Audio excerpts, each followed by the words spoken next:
Selamat bertumpu kembali anak-anakku di rumah.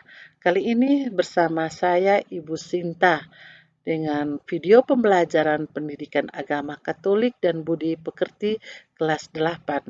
Ibu mewakili Ibu Astinmeo untuk membawakan materi pada pertemuan ini. Kita masih pada bab 2 yakni Kerajaan Allah sebagai pokok pewartaan Yesus. Materi yang kedua, Yesus mewartakan kerajaan Allah melalui perumpamaan. Mari kita awali kegiatan pembelajaran ini dengan berdoa. Dalam nama Bapa dan Putra dan Roh Kudus, amin. Allah Bapa Maha Pengasih, Engkau telah menganugerahkan akal budi dan hati nurani kepada kami. Bantulah kami untuk mampu memahami ajaran putramu tentang kerajaan Allah serta mampu memahami perumpamaan-perumpamaan putramu sehingga kami bisa mengambil sikap seturut kehendakmu. Demi Kristus Tuhan dan Juru Selamat kami, amin. Dalam nama Bapa, Putra dan Roh Kudus, amin. Anak-anak, mari kita mendengarkan tujuan pembelajaran berikut ini. Yakni yang pertama pada aspek spiritual. Pada akhirnya siswa dapat selalu merasa gembira dalam segala hal. Aspek sosial, berani mencoba hal-hal yang baik dan bermanfaat. Yang ketiga, aspek pengetahuan, yakni satu, menjelaskan arti perumpamaan. Yang kedua, siswa dapat menyebutkan contoh-contoh perumpamaan Yesus dalam kitab suci yang menggambarkan kerajaan Allah. 3. Menjelaskan maksud Yesus memberikan perumpamaan. 4. Menjelaskan beberapa makna perumpamaan yang diberikan Yesus dalam kitab suci. Dan yang keempat, aspek keterampilan, yakni pada akhir pembelajaran, kalian bisa membuat refleksi singkat tentang makna perumpamaan bagi dirimu. Nah, marilah kita mengikuti kegiatan pembelajaran berikut. Anak-anak, pada kesempatan ini, silahkan kalian membuka dan membacakan kitab suci dari masing-masing bacaan berikut ini. Silahkan kalian membuka kitab suci dan bisa membaca satu persatu dari setiap perumpamaan, yakni perumpamaan tentang seorang penabur dari Injil Markus bab 4 ayat 3-8 dilanjutkan ayat 13-20.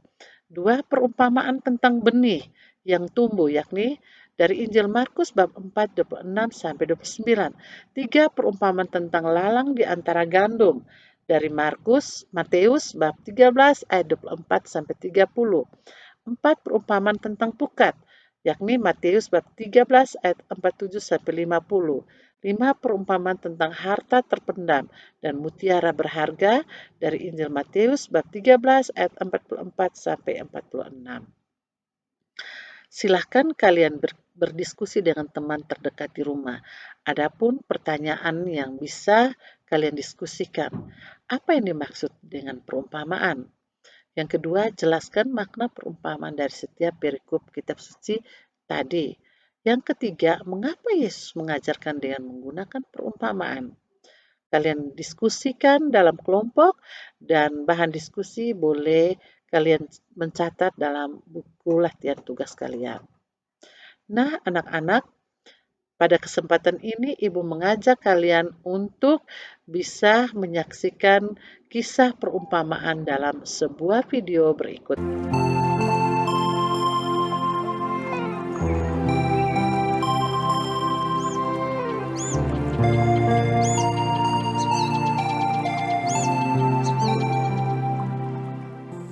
Saudara-saudariku yang terkasih, berjumpa kembali dengan Renungan Minggu Yakobus TV. Kita hari ini mendengarkan kembali sabda Tuhan yang mengajak kita untuk kembali melihat perumpamaan tentang para penabur. Seringkali kita melihat kejahatan tumbuh bersama dengan kebaikan. Sebagai manusia biasa, kita kerap ingin campur tangan dengan apa yang terjadi di sekitar kita. Dengan usaha kita ingin melakukan sesuatu bahkan melebihi cara kerja Tuhan. Hari ini kita mendengarkan kembali cara kerja Tuhan yang berbeda dengan cara kerja manusia. Tuhan menginginkan kita untuk kembali menyerahkan pekerjaan Tuhan dalam karyanya. Lihatlah para pemetik padi itu, mereka seumpama Tuhan yang memilah mana bulir-bulir padi dan mana yang rumput. Kita manusia tidak punya kuasa untuk itu. Cara kerja Tuhan bukan cara kerja kita. Para saudara yang terkasih, rupanya untuk memahami bacaan ini, satu kata kunci yang perlu kita ingat adalah memahami penyelenggaraan ilahi. Dalam teks ini kita mendengar, siapa bertelinga hendaklah ia mendengar. Inilah saat bagi kita untuk mendengarkan bimbingan Roh Kudus, Sang Penyelenggara ilahi hidup kita. Seringkali kita terlalu tergesa untuk mengambil keputusan sendiri. Seringkali kita terlalu tergesa-gesa mengambil keputusan untuk mendahului kehendak Allah. Inilah sebenarnya saat untuk melihat, saat untuk kembali merenungkan, apakah kita mau mendengarkan Tuhan yang ingin menampakkan diri bersama-sama dengan kehidupan kita, ataukah kita tergesa-gesa ingin mengambil keputusan dengan kehendak kita. Saudara-saudara yang terkasih, cara kerajaan Allah bekerja bukanlah seperti yang kita kehendaki. Cara kerajaan Allah bekerja jauh lebih besar daripada pikiran kita, apa yang dapat kita kerjakan sendiri. Tuhan berkarya melalui penyelenggaraan ilahi. Perhatikanlah para pemetik padi itu. Mereka memilah mana yang bulir-bulir padi dan mana yang rumput. Mereka tidak pernah salah dalam mengambil hasilnya. Bulir padilah yang diambil, rumput tidak pernah ikut termasuk. Mari kita serahkan hidup kita dalam cara kerja Tuhan. Tuhan memberkati kita. Setelah kalian amati atau menonton video tadi, ada pun kesimpulan yang bisa Ibu sampaikan. Yakni yang pertama, kerajaan Allah yang diwartakan Yesus diharapkan terjangkau untuk seluruh lapisan masyarakat. Dengan menggunakan sabda dan karyanya, maka warta kerajaan Allah akan lebih mudah dirasakan oleh umat Allah. Oleh karena itu, Yesus menggunakan perumpamaan. Yang kedua, perumpamaan adalah penyampaian pesan dengan menggunakan bahasa imajinatif, simbolis, atau perbandingan. Orang yang mendengar sebuah perumpamaan diharapkan mampu menangkap pesan di balik perumpamaan. 3. Demikian juga Yesus dengan menggunakan perumpamaan, orang mendengarkan ajarannya diharapkan dapat lebih mudah mengerti, memahami, dan melaksanakannya dalam kehidupan nyata. Yang berikut adalah perumpamaan yang dipakai Yesus untuk menjelaskan tentang kerajaan Allah yang biasanya diambil dari kehidupan masyarakat sehari-hari. Kalau pendengarnya sebagian besar para petani, maka dalam mewartakan kerajaan Allah, Yesus menggunakan perumpamaan biji sesawi, lalang di antara gandum, pembajak sawah, penabur benih, dan sebagainya. 5. Apabila berhadapan dengan pendengar nelayan, maka Yesus menggunakan perumpamaan tentang pukat, jala, dan sebagainya. Perumpamaan yang dipakai Yesus menjelaskan kerajaan Allah bisa dipakai dalam hidup sehari-hari. 6.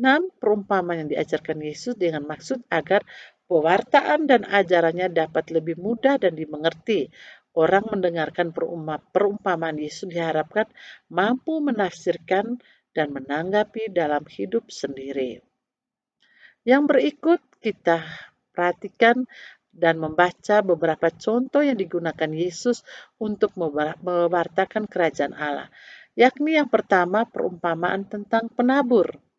Perumpamaan ini hendaknya menjelaskan bahwa dalam karya Yesus menegakkan kerajaan Allah, betapapun ada kegagalan, karya itu akan menghasilkan buah panen yang berlimpah, melebihi apa yang diperkirakan manusia.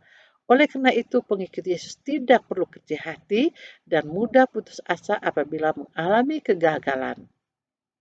Yang kedua, perumpamaan tentang benih yang tumbuh. Perumpamaan ini hendak mengatakan bahwa kerajaan Allah seumpama benih yang sudah ditaburkan, lalu ia akan tumbuh sendiri. Bahkan petani sering tidak mengetahui kapan ia akan bertunas atau kapan akan keluar dari bunga dan kapan persisnya buah terbentuk.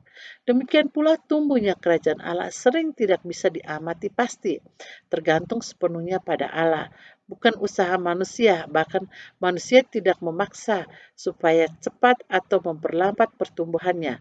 Pada saatnya, yang tepat Allah sendiri yang menegakkan kerajaan Allah. 3. Perumpamaan tentang lalang di antara gandum.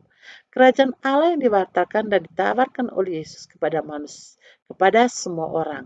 Untuk tegaknya kerajaan Allah tidak harus dengan cara-cara menghabisi yang jahat, melainkan memberikan kesempatan mereka untuk bertobat. Sebab kerajaan Allah sendiri yang akan menghakimi mereka, bukan manusia. Allah mencintai dan menghendaki semua manusia yang baik dan yang jahat. Tegaknya kerajaan Allah justru terjadi bila yang baik dan yang jahat bisa hidup bersama dengan penuh kesabaran serta kasih mendorong yang jahat untuk menjadi lebih baik. Yang berikut 4 perumpamaan tentang pukat. Kerajaan Allah itu bagaikan pukat yang ketika ditebarkan akan mendapatkan bermacam-macam ikan. Ada yang besar dan ada yang kecil, ada yang beracun dan ada yang tidak. Demikian pula dalam kerajaan Allah dikembangkan sikap tidak pernah menghakimi orang lain, merasa diri paling baik dan paling layak menjadi warga kerajaan Allah. Dan yang lain dengan segala kejahatannya dianggap tidak layak masuk kerajaan surga. Biarlah Allah sendiri yang memilah-milah antara yang baik dan yang tidak baik. 5. Perumpamaan tentang harta terpendam dan mutiara berharga. Demi kerajaan Allah, manusia harus memandang Allah sebagai harta yang paling berharga. Untuk itu, ia harus berani meninggalkan segala miliknya yang selama ini dianggap paling berharga dalam hidupnya. Hidup dalam kerajaan Allah adalah hidup yang penuh sukacita, sekalipun untuk mencapai seseorang harus berani meninggalkan segalanya. Ada pertanyaan yang perlu direfleksikan dan direnungkan bersama. Hari ini kita belajar bersama tentang usaha Yesus mewartakan kerajaan Allah melalui perumpamaan-perumpamaan. Pertanyaan untuk direfleksikan atau direnungkan untuk kita adalah, apakah kita sudah mampu menangkap pesan di balik perumpamaan yang disampaikan Yesus? Sanggupkah kita melaksanakan pesan di balik perumpamaan Yesus dalam kehidupan sehari-hari? Usaha apa yang dapat kalian wujudkan sebagai mewujudkan ajaran Yesus tersebut?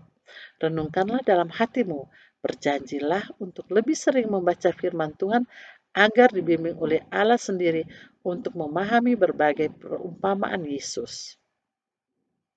Anak-anak, demikianlah beberapa poin penting dari rangkaian kegiatan pembelajaran tadi. Sebagai akhir, Ibu akan memberikan tugas keterampilan, yakni buatlah refleksi tentang makna perumpamaan bagi dirimu berdasarkan panduan refleksi di atas. Tugas ini dikumpulkan di GCR. Terima kasih, sampai berjumpa pada pertemuan berikutnya. Mari kita akhiri kegiatan dengan berdoa bersama. Dalam nama Bapa, Putra, dan Roh Kudus. Amin.